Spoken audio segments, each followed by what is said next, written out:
to there, from river to ocean. Ocean big you are, free to flow, free. You carved canyons, drop by drop. Stream of consciousness, split rivers of rhymes ripped. You carved canyons, drop by drop. Watering our roots, rusting barbed wire, rotting fence posts, drop by drop. Yeah, I think she was part of the hillside community down there, which was this community that got together and wanting to garden together. She lived there for a while. We had potlucks. We went over there. This was a community that came together and agreed that they wanted to set up potlucks. They would walk down the street and invite neighbors to it. It expanded and grew. She was part of that. She was a part of helping them to want to garden more. She cooked the food that came out of the gardens for the people within that community. I feel there's a big part of me that feels that she was returning to that when she came back to the Springs, or when she was making her trip back to the Springs.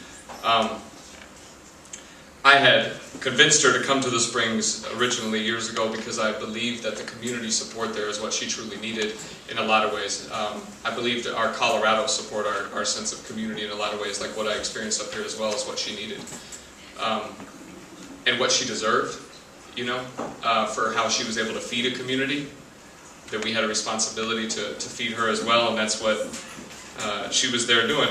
And so this poem, I'll share this as the last one because this was what made it all click for me.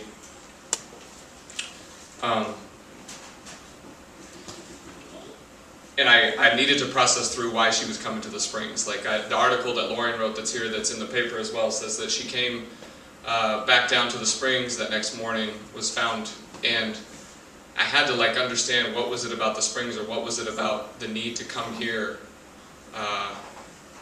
to then go elsewhere and back to the all. So this is what the poem that came from it.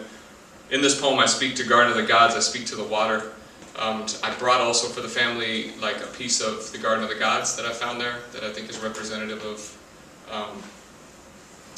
her stay there.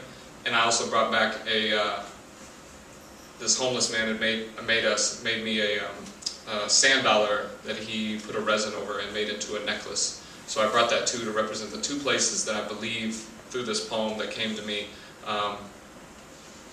why she came back down to the Springs. Oh, man.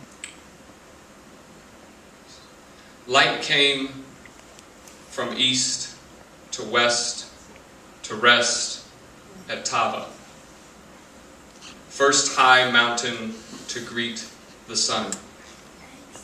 The Mayans believed if one was laid to rest atop Tava, they would achieve the highest state of ascension.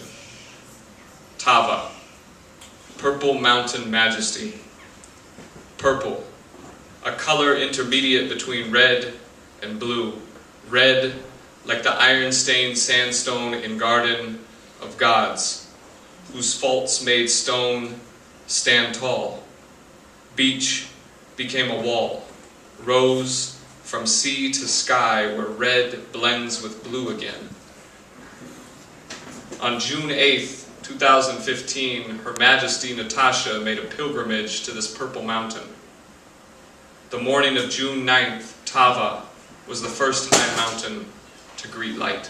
That was that one. So.